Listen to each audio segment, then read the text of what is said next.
the world's number one fixed wireless podcast, hosted by yours truly, Benjamin Tansky, and our missing Errol Kupelian.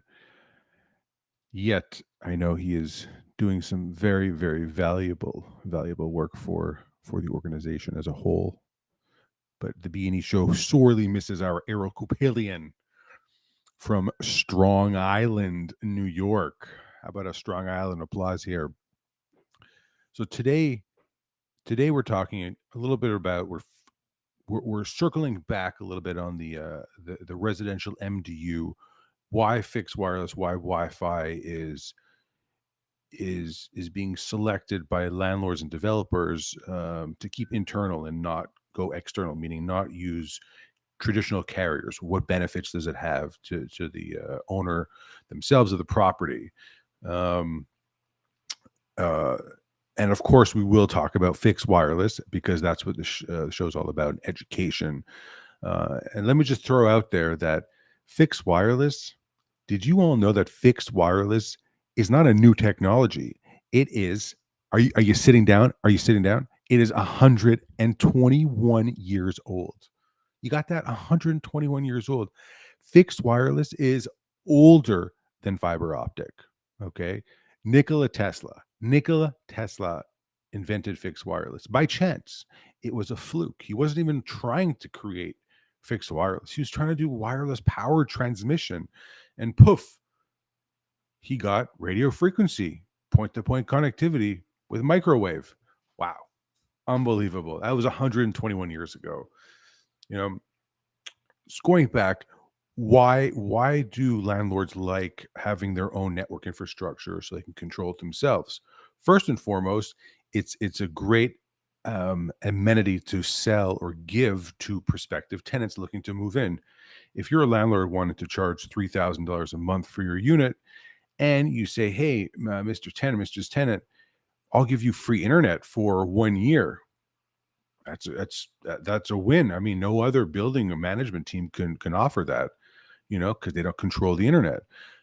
Another scenario would be, and Errol on the last show said it wasn't quite legal, but if the tenants stop paying rent because they also have their rent folded into the lease, the landlord can simply throttle down the bandwidth or do other things in order for payment to come through. Maybe that's legal, maybe that's not. I'm not a lawyer, I don't pretend to be, but it gives building owners and property managers leverage. So it's helpful, and it's also a great amenity. You move into a new building, you bring your luggage in, your bags, all your stuff, your boxes. You don't have to call anybody to schedule a time. You just connect to the local Wi-Fi network, put in a credit card, select monthly or quarterly billing.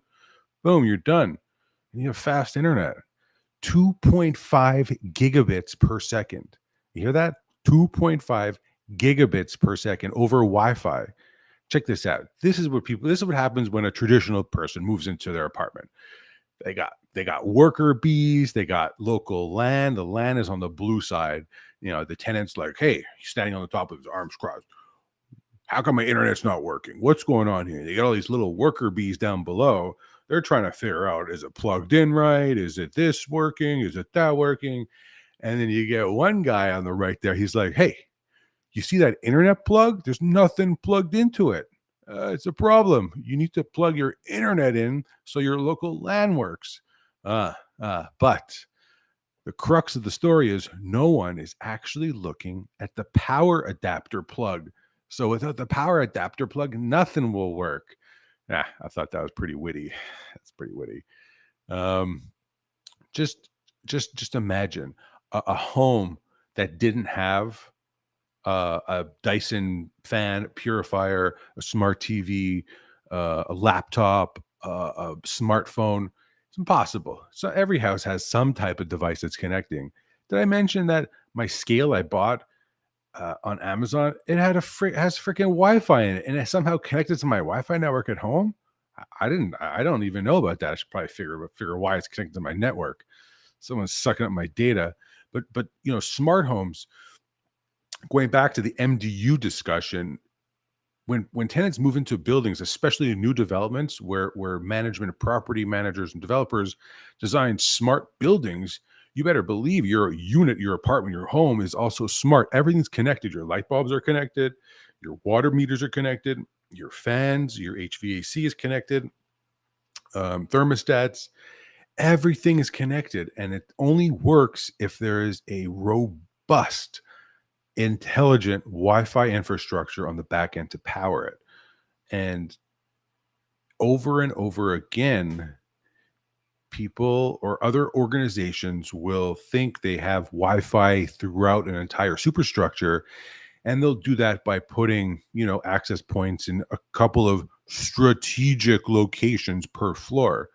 It doesn't work. You need access points in every freaking room, in every freaking area you want covered. If it's not, there's no access point in that room or near that room, right near it, it's not going to work. Period. I don't care how you slice and dice it. Not going to work. You need access points everywhere. Oh, here. I mean, this is a beautiful picture. Look at this sunny day. This is a tower climber right here.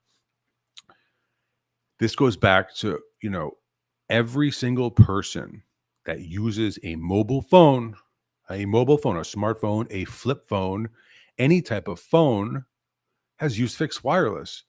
These microwave antennas you see on top of this tower here are being utilized to power. Right below these antennas are LTE cellular antennas that our phones connect to. So our phones connect to these towers, and these towers rebroadcast our data through microwave and blast it out to connect back to the internet. So every single person in America has used fixed wireless. If this show cannot get the point across, all these other things I'm talking about, just get this across. You have used fixed wireless. Every single day you use your cell phone. You got that? Every day you use your cell phone, you use fixed wireless. It's that simple. It's a beautiful thing. Beautiful. What's this? Look at that picture. Looks like a tall pole on top of a tall building. Ha! That is a tall pole on top of a tall building. Exactly. Let me take a break. Let me get the beautiful video intro here. Okay, let me hang on a second. Let me take a break here for a second.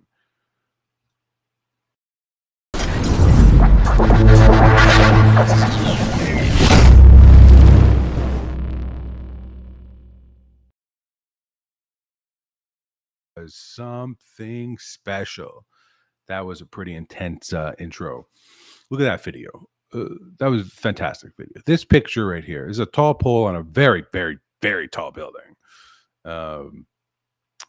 This building is like 1,400 feet up in the air. So this is one pole. I didn't take a picture of any of the antennas we have up here, but just have a look. Look at what this can see. It can see as far as your eyes can focus, and further, of course.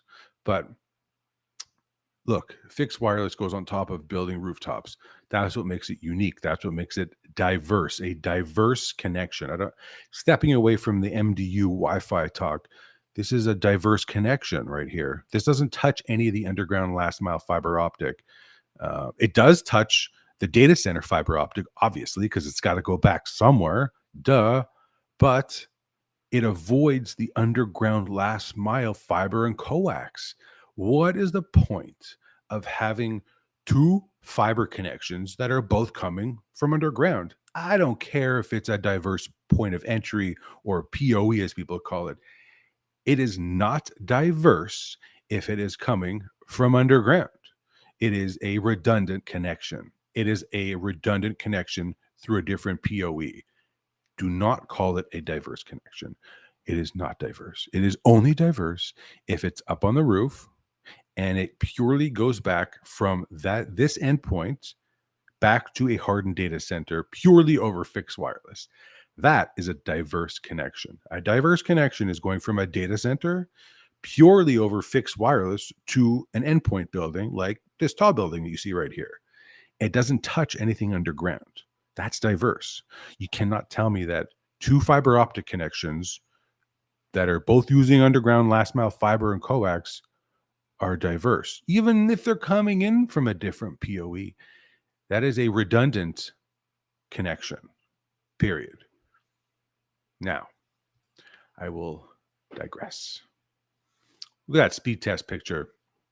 Can you see that? I'm having a hard time seeing that. I gotta get my eyes checked.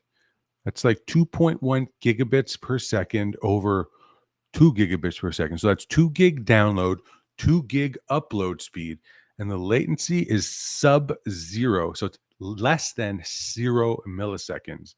This is on a natural wireless fixed wireless connection. We are testing with a hard line connection. All right. This is not over Wi Fi. This is a hard line connection plugged directly into a laptop coming from our router in the building. And our router is connected to a PoE switch. The PoE switch is connected to an outdoor antenna, dual path outdoor antenna. I just reversed the install for you, but there you go. At the end of the day, look, this is 2 gig download, 2 gig upload with less than 0 millisecond latency. Now, you show me any other carrier that can offer this type of quality and performance over, I don't care, fiber, coax, definitely not coax. Coax is highly compressed. I don't care if you have doses 7, doses 5. You're just putting a Band-Aid on something that should be replaced quickly. Let me switch over to the next picture here. You know, it's a very interesting thing. Have you ever seen an actual manhole explosion? Let's skip back here. Look at that picture. This is something else right there. You hear that? That's underground fiber optic going.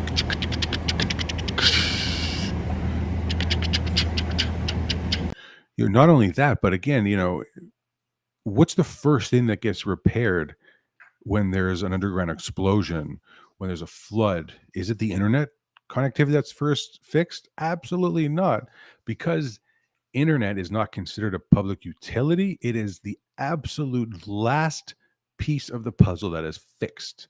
The first thing is fixed is electricity, plumbing, et cetera, et cetera, et cetera. And then maybe somewhere down the line, you have connectivity, and then it gets fixed. That's why it takes forever to fix internet problems when there's underground fires or explosions or flooding. It is the absolute last piece of any infrastructure that's fixed because it's not considered a public utility, which to me is crazy. Like, how can it not be a public utility? You know, every single person uses this day in and day out. It is what it is. You know, you're not going to win the battle. It's actually better for, you know, if you live in New York State, you know, there is no tax on broadband. Did you know that? There's no tax on broadband in New York State. It's awesome. It is fantastic. Let me ask you one question. Oh, let me take a quick break from for a sponsor here.